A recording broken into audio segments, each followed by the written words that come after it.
nini wavuka. Kanjalo nomoya ongcwele sidinga ukuthi size same approach, sikholwe ukuthi uNkulunkulu uthululile ngoba wathi ngizawukwehlisela kwinyama yonke. But ke manje umoya ongcwele naye akakwazi ukuthi ehlele kwinyama angafuneki kuyona. Same applies nensindiso ngeke iforced kubantu abangayifuni insindiso. But that doesn't mean ayikho insindiso, ikhona. Kodwa ngeke yona iziforced ngenkani. Nomoya ongcwele naye ngeke aziforced kubantu abangamfuni umoya ongcwele.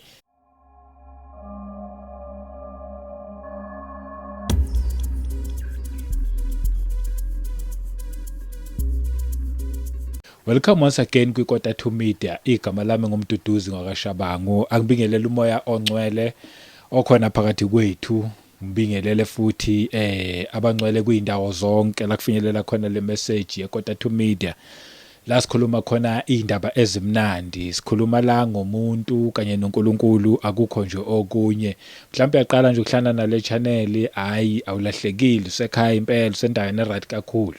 Ungabusashintsha vele ihlale nje khona la uyothi uqeda lana kanjani uyobusizakele. Ngiyakholwa lokho.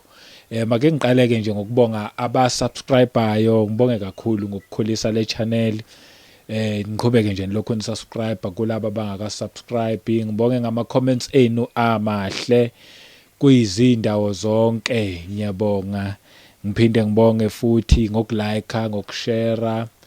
Ngibonge nje ngakho konke okuhle nikwenzayo, but ngicela futhi ukuthi ngidlulise le ndaba le yange 18 zika July. Ngicela nje ukuthi ngidlulise le ndaba leyo as of recording le message le ivenue asikakayitholi.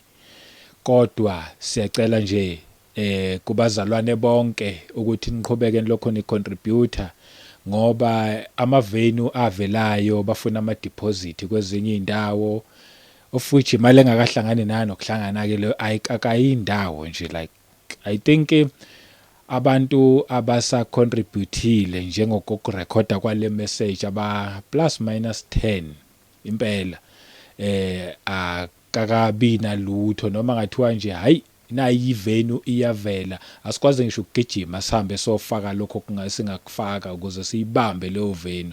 But ke sithembele kunina umkhuleko wange 18 July ubiza South Africa yonke. So omunye nomunye oyizwayo le message othintwa inkosi uyazi ukuthi kufanele contribute, akenzeli le channel, akenzeli umduduzwa kaShabangu. Lokho esikwenzayo okwethu sonke singabantu base South Africa. Bengithi nje ngicela ukuthi ngidlulise leyo part leyo, ibaluleke kakhulu. Ngizofaka nje futhi konke nama details khona la ukuze umuntu ezokwazi ukuthi udeposita kuphi kanjani. Bese ke ngibonge nje kuma channel members bakithi, ngiyabonga niqhubeke lokho ni support le channel. Lo msebenzi kuyabonisa ukuthi mani lokho no supporta inkosi nayo khona ekwenzayo. Nje ngelinye futhi lamalanga kuyovela kuhlale kube sobala ukuthi nani enzani ngempela, ukusupporta kwenu kwakusiza kuphi. Ama fruits akhona azoba khona nabavelayo emaceleni benikela. Siyabonga nje kakhulu, siyakunothisa konke lokho. Bavela nje qwaqwa uyabona, kodwa nje siyabonga ngakho konke. Indaba yethu ke siqhubeka kuyona, singene kuyo indaba yanamhlanje ethi siyamdinga umoya ongcwele. Ngempela futhi siyamdinga. Ithi ngivele ngene encwadini esivula ngayo kwizenzo ku chapter 1 verse 8. Ngifunde ithi, but you shall receive power when the Holy Spirit has come upon you. Ngiyazi ukuthi yaqhubeka, sizoyiqhubha ngalesikhathi kufanele ukuthi siqhubhe ngaso. Kodwa nje ngisame kulamazwi lawa athi, but you shall receive power when the Holy Spirit has come upon you. Kwakusho uJesu Kristu ekhuluma kubafundi bakhe, okuyimessage futhi eyayingayi kubafundi bakhe kuphela, yayingayi futhi kubapostoli kuphela, yayingayi futhi kuba kopastor, mhlawumbe abavangeli, amapostoli, abaprofeti kuphela, kodwa wayekhuluma nabo kuthi umoya oyingcwele wawuzothululwa, and bawusuthululiwe uyothululwa kwinyama yonke. Uthi ke manje lo moya ongcwele ngendlela obaluleke ngayo awuhambi nje kuumoya ongcwele. Siyazi ukuthi umoya ongcwele nguNkulunkulu, but awuzi nje kuumoya ongcwele uthi uma ngabe sefikile ukhumbule la kusuke kwehla uNkulunkulu from ezulwini ehlele emntwini azohlala emntwini, then lowo muntu ngeke angayireceive ipower. Ngeke kube umuntu otholakala engenayo ipower. Kwehla uNkulunkulu from heaven wehla wazohlala emntwini ngesimo sikamoya ongcwele. Lowo muntu lowo na kanjani uzobe nepower? So lamazwi ashiwo uJesu Kristu ngempela kunjalo. Sawukwamukeliswa amandla uma ngabe umoya ongcwele esefikile kuthina. Sesafika ke leso sikhathi wayekhuluma uJesu more than 2000 years ago. Ekhuluma ukuthi into eyayizokwenzeka kuzo lezo ikhathi maduzane and ngempela yafika. Ithe mayifika umoya ongcwele wehla. From that day umoya ongcwele waqala ke wehlela kuyona yonke inyama. Ngiyazi abanye abantu mhlawumbe mabengizwa ngikhuluma le message yokuthi siyamdinga umoya ongcwele nokuthi kufanele sibhabhadiswe ngomoya ongcwele. Abanye abantu mhlawumbe baba nento yokuthi umoya ongcwele ungathi wabantu abathile. Cause mina ngiyakhuleka ngimcela uNkulunkulu ukuthi nakumina awehlisele kumina nami ngikwazi ukuthi ngibe namandla kamoya ongcwele. Kodwa kumina kwenzeki lutho, okusho ukuthi mhlawumbe umoya owehlela abantu abathile abakhethekileyo, mhlawumbe bona uMduduzi Shabangu, singasho kanjalo nje sithi umoya okhethekile, uNkulunkulu uyakhetha select ukuthi ngizokwehlisa kuloya ngehlise kuloya, loya cha ngeke ngize ngwehlise. Mhlawumbe abanye bacabanga ngaleyo ndlela, cha eqinisweni akusenjalo. Umoya ongcwele uthi uma ngabe ehla lithizu wehlela kuyona yonke inyama, but ake ngiqale nje ngenze le example le. uJesu wathi uma ngabe efike emhlabeni wayengafikelanga abantu abathile kuphela. Wayengazange akhethe ukuthi ngifuna nje Mduduzi Shabangu bona basindiswe, abanye bona bangasindiswa, cha akunjalo. Uthi uma ngabe ulifunda kuJohn, futhi nje angifuni ukuyiquote, ngiyazi khona incwadi ejwayelekile le sonke siyayazi, but uthi uma ngabe uyifunda kuJohn 3 kuverse 16 lithi lelizwi, for God so loved the world, uNkulunkulu walithanda izwe kangaka. Okusho ukuthi akazange akhethe ukuthi ngizothanda abathile nabathile, ukube wayeselective wayengekabhali noma khulume ngalendlela athi for God so loved the world. Wayeyosho ukuthi ngiselectile in the world mhlawumbe abathile. Kodwa lapha lithi uNkulunkulu walithanda kangaka izwe that he gave his only begotten son, that whoever believes in him should not perish but have everlasting life. Wathi uma ngabe selithande kangaka izwe bonke abantu, wayesethi ke manje ngizonikela ukukhombisa uthando enginalo ebantwini, ngizonikela ngendodana yami. Esiyazi ke wafika uJesu ngempela eyindodana kaNkulunkulu futhi uNkulunkulu ehlele emhlabeni, wanikela ngayo waba umhlatshelo womhlaba wonke. Yabona nje akekho umuntu owalelwe isalvation, wonke umuntu unikeziwe isalvation, wonke umuntu unikeziwe indodana kaNkulunkulu eyinkosi yethu uJesu Kristu. The only different angithi ke manje bese lithi lelizwi ukuze kube yiloyo naloyo oyokholwa yiyo angabhubhi. Umehluko nje ufika ube lapho, abanye bayakholwa uJesu Kristu, as a result ababhubhi, bathola ukuphila okuyingona phakade. Abanye bayayizwa imessage kaJesu Kristu, bayiphike, bangafuni ukukholwa. And njengoba bengafuni ukukholwa akusikhona ukuthi ingoba uNkulunkulu engafuni basindiswe. Yiba abantu abangafuni ukusindiswa, abafuni ukukholwa ukuthi uNkulunkulu wabathanda nabo, abafuni ukukholwa ukuthi wazi wanikela ngendodana yakhe yona yodwa. Abanye ke baze bamsusa uJesu bafaka amanye amadodana, ukuze manje angazi bafuna ukwenza ini, ba-contradict izwi, baliphikise izwi, bafuna ukufaka amadodana afana nama-skin colors abo, bathi uJesu kwakumJuda, abanye bathi kwakumlungu. Yabona nje kuze this kind of race, uNkulunkulu akekho lapha, kana race. uNkulunkulu wanikela ngendodana yakhe ezelwe yodwa kwizwe lonke, hayi ukuthi wayekhethile ukuthi ination ethile, abanekhala ethile, abakhuluma ilanguage ethile, kuwo wonke umuntu. But manje what is happening? abanye bayamamukela uJesu, abanye abamamukela uJesu Kristu. Ngenza this example ukuze understand because kuyafana ncamashi nomoya ongcwele. Umoya ongcwele uNkulunkulu uthulule kuyo yonke inyama, yonke inyama. Nayo le ngicela ukuthi siyifunde Joel chapter 2.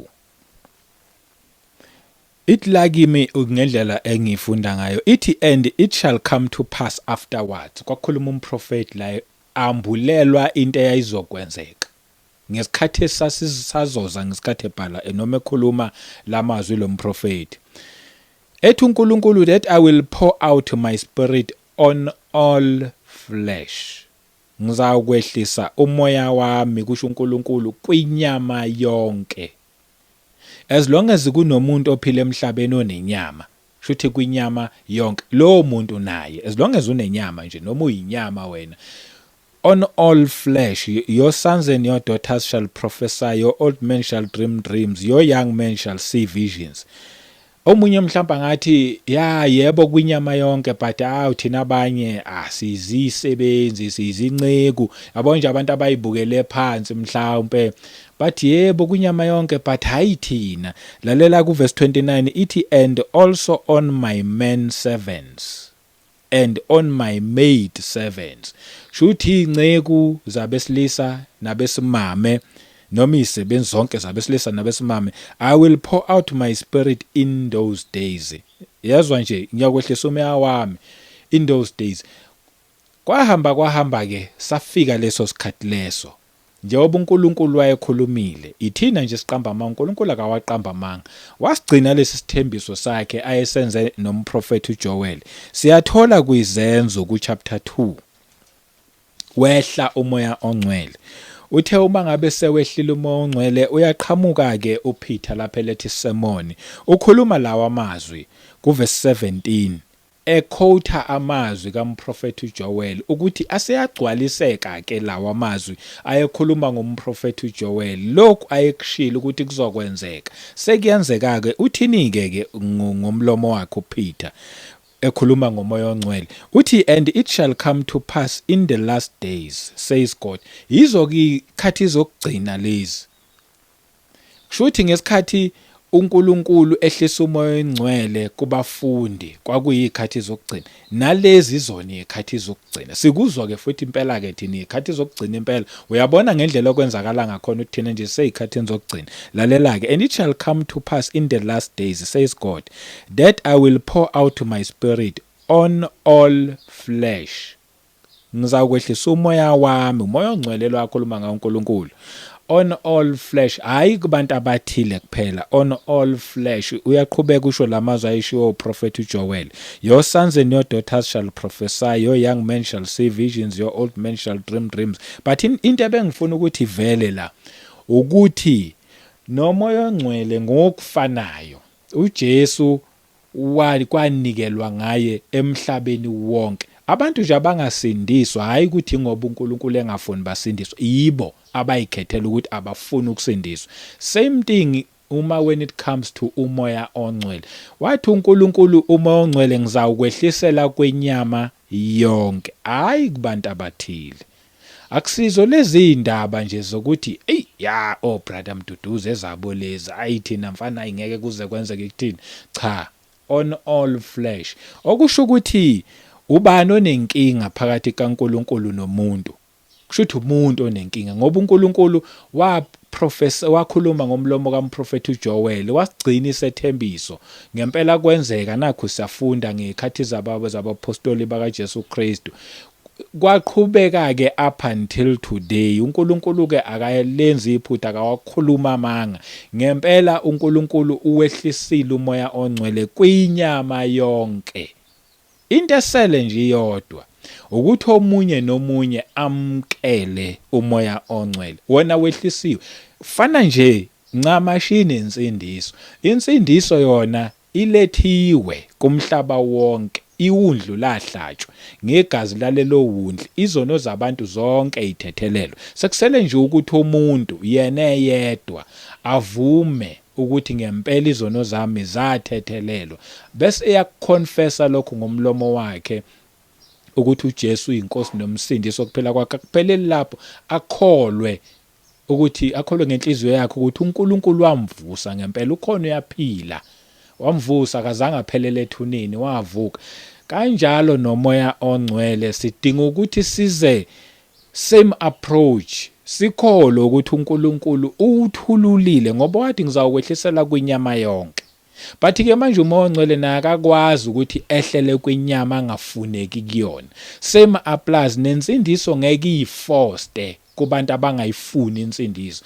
But that doesn't mean ayikho insindiso, ikhona. Kodwa ngeke yona iziforced ngenkani. Nomoya ongcwele naye ngeke aziforced kubantu abangamfuni umoya ongcwele. Then ke manje na ubani osale nenkinga umuntu.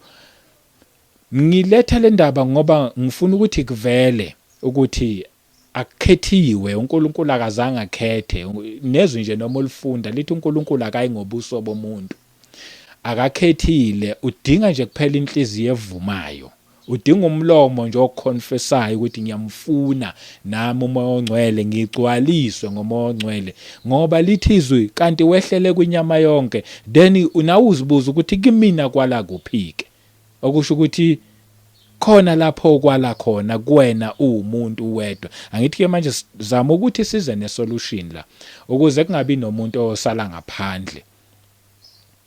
Umoya ongcwele awufiki ke ngokufana ngendlela eyodwa. Mina nje mhlambe ngibulethele ubufakazi ngami ukuze kuzokwazi ukuthi kube nabanye abayosizakala. Siyafunda la kwizenzo ku chapter 2 wafika kanjani umoya ongcwele, babe sendaweni eyodwa bemunye and wase uyafika umoya ongcwele wehlela kubona ngaleso sikhathi.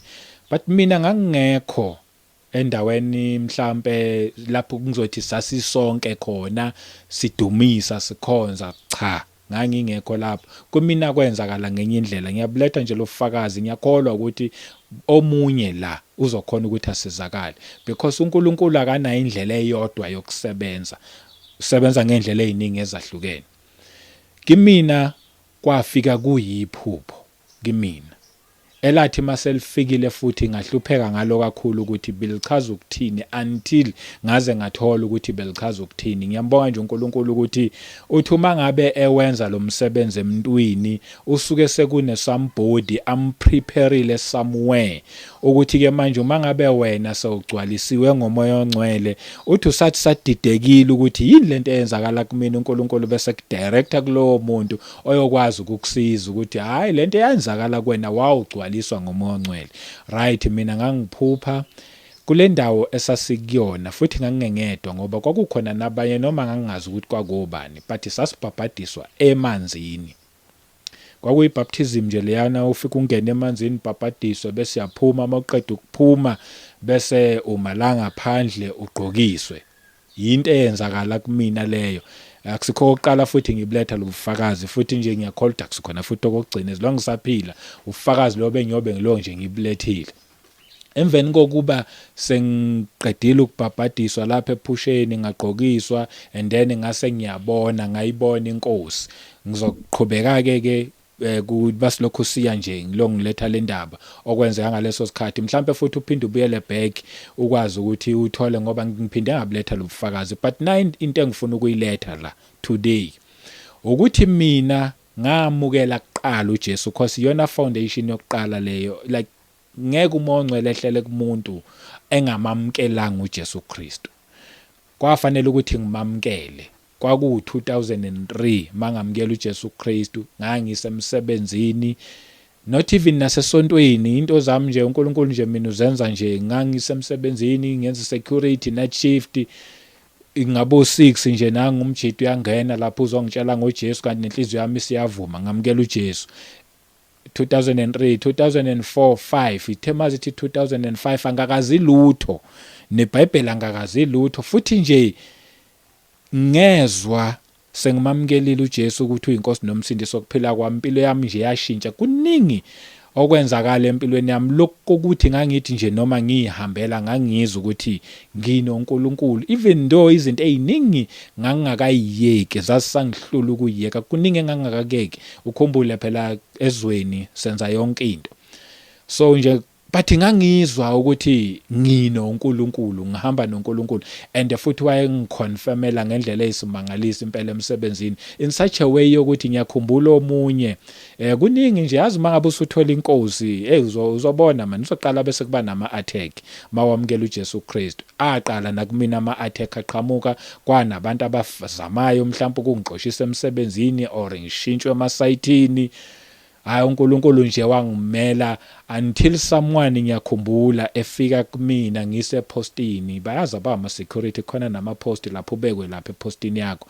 Wafika kumina wathi ayi vele sasibizana ngoShabangu kuyibongo, sasibizana nje ngibongo. Yafika ukuthi yabona Shabangu, yabona wena uma ngabe kuukuthi awuthakathi ayikusho ukuthi uyathandaza. Ngavele ngaphelelwa nokuthi lo muntu konje ngimphendule ngithina, ngazanga nje ngaleso sikhathi leso. Ngendlela uNkulunkulu ngimamkelile nje, ngangakathola ibaptism of the Holy Spirit, ngangisamamkelile nje. Ngaphelelwa nokuthi ngithini kuyena nje, yazi ngambheka naye futhi mayesuka lapho ayihambela. Ngasala ngisho ngenhliziyo ngathi ya ikhona iqinisile impela.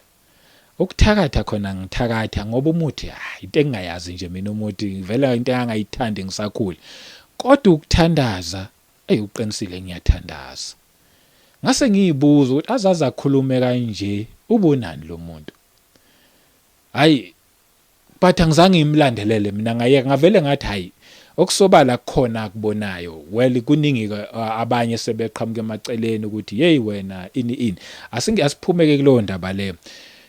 Kwaze kwafika u2005 ke sengithola leli phupho ngibhabhadiswa ngazibuza kwenzakalana empilweni yami, but nayi into engayinothisa engenza ukuthi ngibone ukuthi kungani mhlawumbe uNkulunkulu wayivumela ibaptism of the Holy Spirit yehlele kumina noma ngigcwaliswa ngoMoya oNgcwele ngaleso sikhathi leso.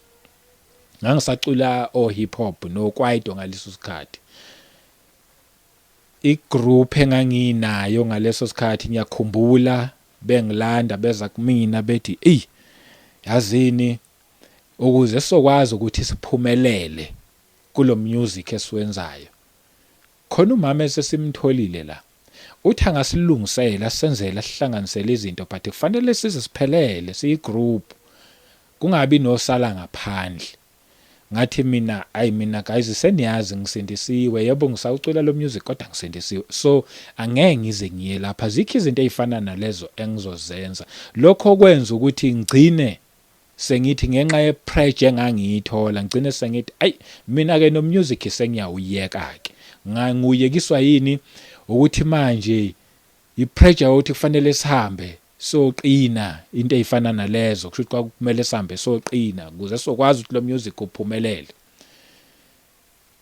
Lo music iwona wangenza ngeze egoli. Ngangeke ngize egoli kahle kahle. Reason ukuthi ngize ngisuke emakhaya ngize egoli ngangizela umusic into engangiyithanda ngenhliziyo yami yonke. Kwakumele ukuthi uma ngabe sengitshelwa ngalendlela ngikhumbule ukuthi into engayizela egoli umusic hayi enye. Yebo ngangisebenza nesecurity kodwa igoal yami yayiku music. So kwakufanele ukuthi ngivele ngivumele phezulu ngithi yabona ke makunjalo asambeni. Kodwa ngathi mina yebo ngizele wona impela music egoli futhi ngifuna ukuthi uvelele uphumelele, but this time around ngeke ngize ngiyenze leyo nto. Mina ngiyohamba ngomkhuleko kuphela. uNkulunkulu into ayifunayo emntwini ufuna umuntu ozohlala kuyena athembeke kuye.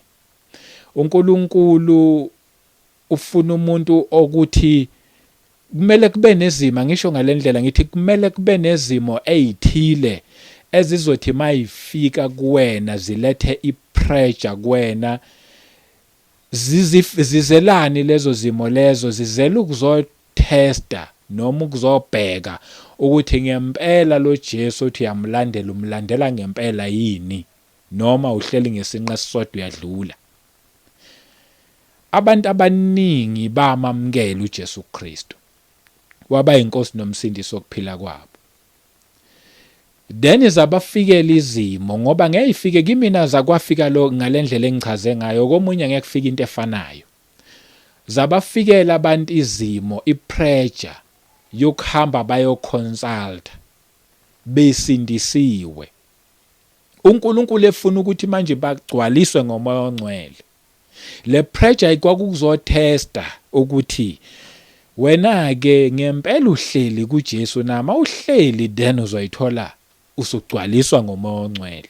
Abaningi abantu yabafikela ipressure, angazi ukuthi yiphi yakufikela wena ipressure. Mhlawumbe kwavele kwagula umntwana wakho in such a way yokuthi kwathi uyafa lo mntwana, hamba uyoconsult, otherwise ubambelele kule nsindiso yakho. Mhlawumbe kwenzakala kanjalo, mhlawumbe kwakugula wena, mhlawumbe kwaba nesimo esithile sakupressurize, sakususa kwinsindiso, sakusa ezangomeni, enyangeni, komama nobaba umthandazi.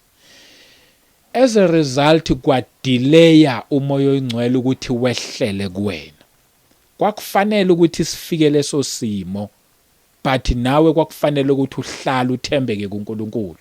Abantu abaningi abazange baze bakwenze lokho, kwaqala kancaneke, bangathembeka, akuzange kuphelele lapho.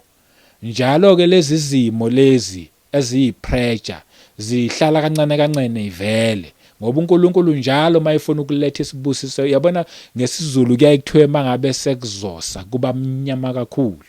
Mangabe sekuza lesi sibusiso noSathane uhlasela kakhulu, aletha izinto ezizokupressurize futhi wenza sure ukuthi uza ngento eyithandayo noma umuntu omthandayo, kube nento nje ezokwenza ukuthi manje testeka ke manje. Abantu abaningi ever since bamkela uJesu Kristu babulawe into eyodwa, bamamkela, basindisiwe, kodwa manje njalo makufika izimo bayoconsult eindaweni ezirong, babuye sebephethe ijumbane ezirong, sebegqoka izinto ezirong.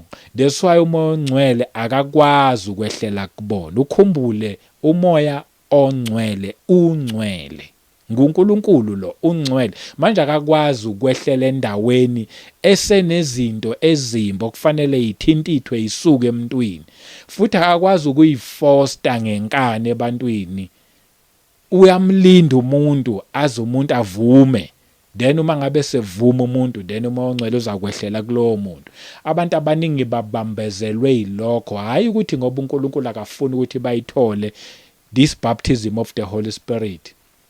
So umuntu kudinga ukuthi enze njani esimene esifana naleso? Repent.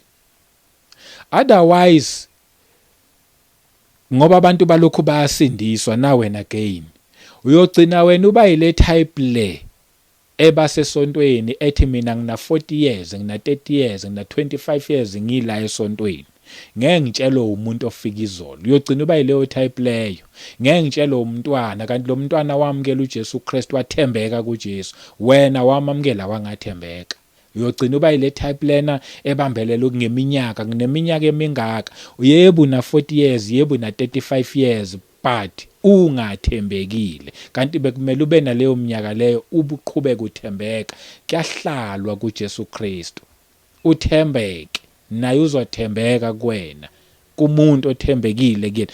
Lalela, thembeka noma ngabe kwenzakala ini empilweni yakho, noma ngabe sekuthiwa hayibo uzofa, mangabe ufa kulungile nganje uye enkosini, ubuyela back kuNkulunkulu ngoba wena ususindisiwe. Why sikusaba ukufa iningi lethu? Kodwa sikhweliwe sakusaba nanokufa. Kanti uma ungathembeka noNkulunkulu uyothembeka kuwena. Angivale ngaleli verse leli elitholakala kule ncwadi kaJohn ku chapter 15. Angithi siletha isolution la ukuthi yini kanti ebambile kubantu abathile baze bagcina sebecabanga ukuthi hayi lezi indaba nje ezabantu abathile, hayi for wonke umuntu. Ezawo wonke umuntu. Ithi ku John 15 verse 4 uthi abide in me, hlala kimi noma hlalani kimi. Yabona umuntu ohleli njengoba nami ngihleli, ungahlali ngesenqa sodwa. Zithi mayifika izimpi usukume, ungahlali ulindele nje ukuthi nje kwafika izimpi ngiyabaleka. Hlala ngezinqe zombili, uhlale futhi weneliseke lokho ukuthi makufika izimpi uthi angeke ngisuke kule position engikuyona, ile ethi uJesu Kristu inkosi, angisuki. Mangifa ngiyafa futhi ngizofa ngithi uJesu Kristu inkosi. ingakho ethi abide in me, hlalani kimi, sihlale noma ngabe kwenzakala ini. Mangabe kubiza ukuthi izingane zakho zilokhu ziyaphela one by one, hlala. Vele nalezi ingane zikaNkulunkulu at the end of the day, but that's another topic for another day. Bese iyaqhubeka ithi okay, ithi and I in you. Yabona mawuhleli kuJesu noJesu uzohlala kuwe. Ukhumbule futhi uJesu nguyena umoya ongcwele, but okay, so iveza nje makuloku isikhathi. Ithi ke as the branch cannot bear fruit of itself. Yabona igatsha ngelithela izithelo nje lona nje ngokwalo. Cha, kumele lihlale kuJesu Kristu. Unless it abides in the vine, until igatsha lihlale emvinini onguJesu Kristu, linamathele kumvini onguJesu Kristu, neither can you unless you abide in me. Angithi ke manje ukuze sikwazi ukuthela izithelo kufanele sihlale kuJesu. Then ngesithela izithelo ngamandla ethu, ngesithela izithelo ngokuhlakanipha kwethu, kodwa mahleli kuye engumvini sanamathela kuyena, uJesu Kristu engumvini, yena uzokwehlisa umoya ongcwele emntwini, umuntu bese egcwaliswa ngamandla kamoya ongcwele, athole this baptism of the Holy Spirit. Mayeqeda ukuthola this baptism of the Holy Spirit, kuzobe sekuphuma ke manje ama-fruits. That's why ethi uJesu ngaphandle kokuthi umuntu ahlale kuJesu Kristu angeke kuze kwenzeke lutho, ngeke uthele izithelo ngawakha amandla. Sidinga lithe izwi sawukwamukeliswa amandla uma umoya ongcwele sefikile kuthina. So kufanele sihlale kuJesu Kristu khona sothola amandla okuthela izithelo. Phela masihleli kuyena siyamdinga umoya ongcwele. Ngithi sizama ukuthi silethe lama solutions, sibheke nokuthi siyilahle kuphi lapho esiyimise khona. Kungani abanye bakhulume ngebaptism of the Holy Spirit bebancane, mina ngimdala? Angiyazi lonto, ayenzeki kumina. Zihlole ukuthi konakala kuphi, khona lento oyenzayo ephuma endleleni. Uma nje ungahlala kuJesu, uthembeke kuyena, I'm telling you, uthi naye ngizawuhlala futhi kuwena, then uzokwazi ukuthi uthele izithelo, and izithelo nje zoqhamuka ngomoya ongcwele. Igama lami ngumduduzi ngwakaShabangu. Asiphinde futhi sihlangane kwivideo elandelayo. Ngiyazi sikhuluma ngama-emblems, ngizoqhubeka ngilongwaletha lama-emblems namhlanje nje, kusho ukuthi iyona message le obekufanele ukuthi mangiyilethe, ukuthi sonke wehlele kuyo yonke inyama, kuphela nje inyama engakayilungisi ukuthi yamukele uJesu, yamukele futhi umoya ongcwele, akutholwe ukuthi umuntu agcwaliswe ngamandla kamoya ongcwele. uNkulunkulu uyafuna sibhabhadiswe ngomoya ongcwele. uNkulunkulu ufuna izisebenzi, uNkulunkulu ufuna abantu abazohamba ngamandla, abazothembeka kuyena. But manje laba bantu kufanele ukuthi uma ngabe bebephumile endleleni repent, babuye endleleni kuze kuzokwazi ukuthi yonke into ihambe kahle. Asiphinde sihlangane ngomsa weNkosi kwivideo elandelayo. Amen.